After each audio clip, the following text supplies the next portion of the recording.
السلام عليكم ورحمة الله وبركاته. ازيكم يا حبايبي؟ عاملين ايه؟ يا رب تكونوا بخير. رجعت لكم فيديو جديد من فيديوهاتنا في سلسلة جهاز العروسة، وفيديونا النهاردة عن ترامس الشاي في جهاز العروسة. قبل ما نبدأ الفيديو ما تنسوش اشتراك في القناة وتفعيل زر الجرس، ويلا بينا.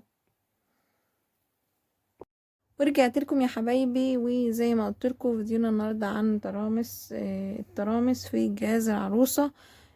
طبعا الترامس بانواعها. اول حاجه معانا هو ترمس الشاي ده. بسم الله الرحمن الرحيم، زي ما هو باين لكم كده. ده ترمس شاي انا جايباه من البركه. تمام، هو نوع البركه، هو 3 لتر. ده اكبر حاجه انت بتجيبيها مثلا رحلات، مناسبات، حاجات من دي يعني. تمام يا حبايبي، هو زي ما هو باين لكم كده. هو ده شكل الكرتونة. هفتحه بقى واوريهولكم. بسم الله الرحمن الرحيم. اهو ده شكل الترمس بتاع الشاي اهو، زي ما هو باين لكم كده. بسم الله اهو. تمام يا حبايبي، هو ليه ايد كده بتشيليه منها طبعا وانت رايحة الرحلة مثلا، او في عندك مثلا اي حاجة في البيت بتتعمل. انت بتمليه مية بشاي كده، وهما مثلا بياخدوا منه. تمام. انتوا طبعا هتلاقوه ان هو بيلف كده يا حبايبي. عايزه اقول لكم ان هو جاي معاه القاعده دي. بسم الله، دي القاعده بتاعته. تمام. دي القاعده بتاعته، بس مش عارفه بصراحه ده دي بتبان على ما اعتقد ان هو الجزئين دول. انا مش عارفة هما بتوع ايه، فلو حد عارف يقولي في الكومنتات الجزئين دول بتوع ايه. وعلى ما اعتقد ان هما بيدخلوا في حاجة كده. تمام. وهنا برضو مش عارفة دول بتوع ايه. فاللي عارف بقى يقولي بصراحة، عشان انا مش عارفة وحاولت كتير وادور كتير، فمش عارفة اوصل لحاجة خالص. تمام. هو بتحط كده، والترمس بيتحط جوه الدايرة دي كده بالشكل ده اهو. تمام، بالشكل ده يا حبايبي.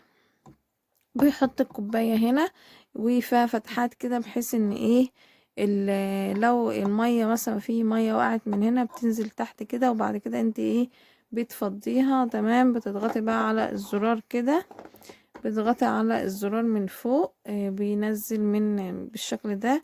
وهو بيتفتح من هنا كده، بتك على الزرار كده بيتفتح. بسم الله اهو. وهو فيه من جوه كده السلس الماسورة دي كده، السلس عشان المية السخنة. وهنا زي ايه نظام ان هو بتنزل كده، بيبقى محطوط من هنا كده عشان خاطر ايه المية من جوه اهون. من جوه برضو السلس. تمام، عشان ايه تفضل الحاجة فيه سخنة. تمام. نرجعه هون بالشكل ده،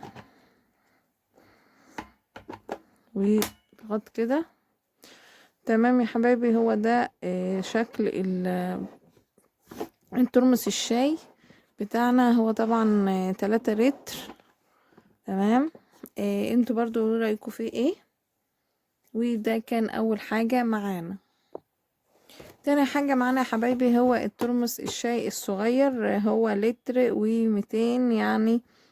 ما كملش لتر ونص يعني. انا جايبة منه واحد زيه بالظبط بس صغير. بسم الله الرحمن الرحيم اهو. برضو ستانلس.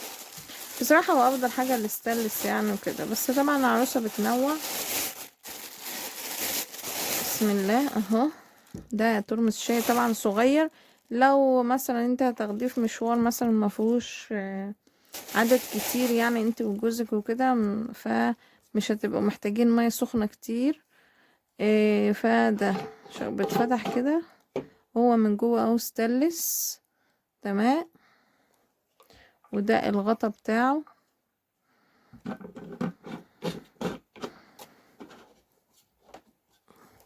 طبعا عايزه اقول لكم مثلا هو بيبقى الغطا اصلا معمول بطريقه معينه، بحيث ان هو يقفل بالظبط. بصوا يعني الحته الزرار يبقى جاي بالظبط على الايد كده. تمام. وده شكله اهو زي ما هو باين ليكم. ده كان تاني واحد من ترامس الشاي. جبت برضو يا حبايبي ترمس الشاي ده زي ما هو باين لكم كده برضو. في برضو اي حاجة انت برضو بتبقى محتاجة ترامس شاي عندك في جهازك يعني وكده. فانا جبت ده برضو قلت انوع عن الاستانلس وكده، يعني احتياطي برضو ان هو يبقى معاكي في شقتك تحتاجيه لاي ظرف طارئ. فانا جبته. هو يعني ما شاء الله حلو كده. بسم الله. هو من جوه كده ازاز، من جوه ازاز ومن بره كده اللي هو تحس ان هو بلاستيك كده. ده الغطا بتاعه تمام يا حبايبي اهو. طبعا في واحد كده بيبقى شكله زي تحفة فنية كده، شكله حلو جدا. بتحط زي في منه مذهب في منه فضي على حسب بقى ايه شكله كده، بتحط فيه النيش. طبعا انا ما جبتوش لان شفت اصلا ان هو مش عملي وملوش اي لازمة بصراحة. انا اختي جابته واتحط في النيش غير اللي جابته في المطبخ، فاتحط في النيش كده زي تحفة فنية لحد ما يعني في مرة انا جيت تستخدمه فلقت اول ما حطيت فيه حاجة سخنة لقت الازاز اللي من جوه ده فرقع يعني. فقالت ان هو بصراحة هو ملوش اي لازمة خالص وبجد يعني ملوش اي استخدام، فبلاشه خالص. انا عن نفسي ما جبتوش، وجبت اللي انا ممكن استخدمهم اللي انا ممكن ان هم عمليين اصلا في الاستخدام. تمام. فكان ده تالت واحد انا جبته. برضو انتوا قولوا رأيكم فيهم ايه برضو يا حبايبي لان رأيكم بيهمني. عايزه اقول لكم ان انا جبت برضو ترمس شاي ده اهو بالشكل ده. هو 750 ملي يعني ما كملش لتر. ده طبعا ليكي انتي مثلا لو انتي بسم الله الرحمن الرحيم اهون. لو انتي بتشتغلي لو انتي بتشتغلي مثلا رايحه شغلك بتاخديه معاكي. لو انتي مثلا رايحه مشوار رايحه اي مكان وحابه تاخدي معاكي حاجه سخنه سواء ينسون سواء شاي ايا يكن يعني اللي انت هتاخديه. او ميه سخنه برضو، او ممكن مثلا لو عندك بيبي صغير وممكن عايزة تعمله في الطريق ببرونة لبن يعني وكده، ممكن تملاه مية سخنة وانتي في الطريق تفضي في الببرونة وتعملي له منه ببرونة اللبن بتاعته برضو. ده فكرة حلوة جدا، فكرة حلوة جدا يا حبايبي. ممكن برضو تعملوها يعني انا شايفة ان هي حلوة جدا ومناسبة جدا. في منه احجام الترمس الشاي ده في منه احجام. هو بصوا بتفتح كده ومن هنا اهو. ده برضه اهو بتفتح كده اهو من جوه هو استانلس. تمام يا حبايبي من جوه استانلس وده هو تمام. وبتقفلي كده ومن هنا بتفتحي وبتقفلي عشان خاطر تنزلي المية او يعني المية ما تنزلش برضو بحيث وتقفلي الغطا كده.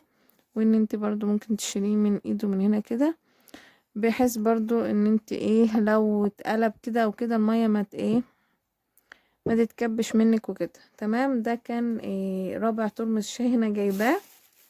انتوا بقى قولوا رأيكم فيهم ايه برضو. جبت ايه برضو يا حبايبي، جبت المجات الحرارية دي جايبة منهم اتنين، واحد ليا واحد لزوج المستقبل ان شاء الله لسه مش عارفة هو مين. فجبت اتنين هما اتنين مختلفين. هفتح اول واحد بسم الله. اول واحد جبته باللون الاسود. تمام. عايزه اقول لكم انتوا عرفتوا خلاص طبعا انا بحب اللون الاسود يعني وكده، بس انا جبتهوله لو هو بقى ما حبوش وكده هاخده ليا يعني. فانا جبته هو بالشكل ده اهو. وفي من هنا كده مصفى وهو اهو شكله تمام. وبرضه هو بيتفتح من جوه هو ستانلس. تمام. طبعا لو هو مثلا راح في اي حته عايز ياخده معاه كده برضو ان انتي تبقى عملت حسابه يعني وكده. تمام. فجبت ده. تمام. وجبت بقى ده التاني جبته بقى ليا. هو حاسه ان هو يعني مش حلو قوي يعني بصراحه، بس هو عجبني كده شكله اهون. فاحنا ممكن نعكس مثلا بعد كده، ممكن اديله ده وانا اخد الاسود عشان انا بحب الاسود.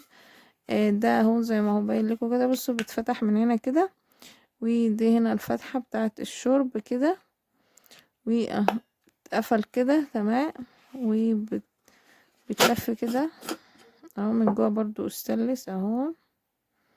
ده ايه شكله.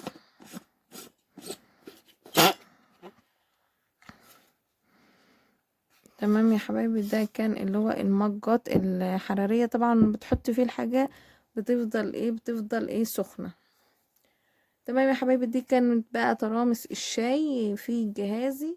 واتمنى اللي مشتركش في القناه يشترك عندي في القناه ويفعل زر الجرس عشان توصلوا فيديوهاتي الجايه اول باول. اتمنى يا حبايبي الفيديو يعجبكم، وانتظروا فيديوهاتي الجايه اول باول ان شاء الله باذن الله. يا رب تنول اعجابكم، واشوفكم على خير فيديو جديد. باي باي. اتمنى يكون الفيديو عجبكم. عايزه اقول لكم ان كل عروسه بتجيب ترامس شاي ما تجيبش بجد يعني. بلاش الترمس بتاع النيش، عشان والله بجد هو ملوش اي لازمه اصلا، يعني انا مش شايفه ان ليه اي لازمه في الجهاز. هو ملوش اي استخدام. مش هيفرق بقى كتير ان انت مثلا قاعده، مثلا جالك ضيوف، انت مش بتطلعي ترمس الشاي عشان تحط فيه شاي عشان الضيوف تشوفوا الكلام ده، لا يعني. فجيبي الحاجات العملية اللي فعلا هتنفع معاكي، بلاش الحاجات التانية اللي هي منظر بس وخلاص. هتجيبي بقى كام ترمس شاي؟ انتي بصي معاكي اتنين، يعني تجيبي اتنين ترمس شاي، تلاتة ده حلو جدا. ما تكتريش عن كده. انا بصراحة يعني جبت اكتر من تلاتة، يعني هما تلاتة والتاني الصغير ده شفته فقلت ان هو هينفعني يعني بعد كده في المستقبل ان شاء الله باذن الله يعني. وممكن ان انا برضو يعني استخدمه دلوقتي برضو وانا رايحه مشوار طويل بسافر كده، ان انا تبقى معايا حاجه كده معايا. لكن اللي هي المجات الصغيره دي لا، يعني هي اخرها ان انتي مثلا لو في شغل فتره صباحيه مثلا هتشربي منه وخلاص كده خلاص. لكن انت بقى لو مسافرة ورايحة مشوار بعيد جدا وحبيتي تاخدي معاكي حاجة تشربيها وانت ماشية تبقى معاكي طول الطريق، فهيكون اللي هو الترمس اللي هو ده اللي هو 750 ملي. اتمنى يا حبايبي الفيديو يعجبكم، وانتظروا فيديوهاتي الجاية اول باول ان شاء الله باذن الله. يا رب تنول اعجابكم. واتمنى اللي مشتركش في القناه يشترك عندي في القناه ويفعل زر الجرس عشان توصلوا فيديوهاتي الجايه اول باول. واشوفكم على خير فيديو جديد. باي باي.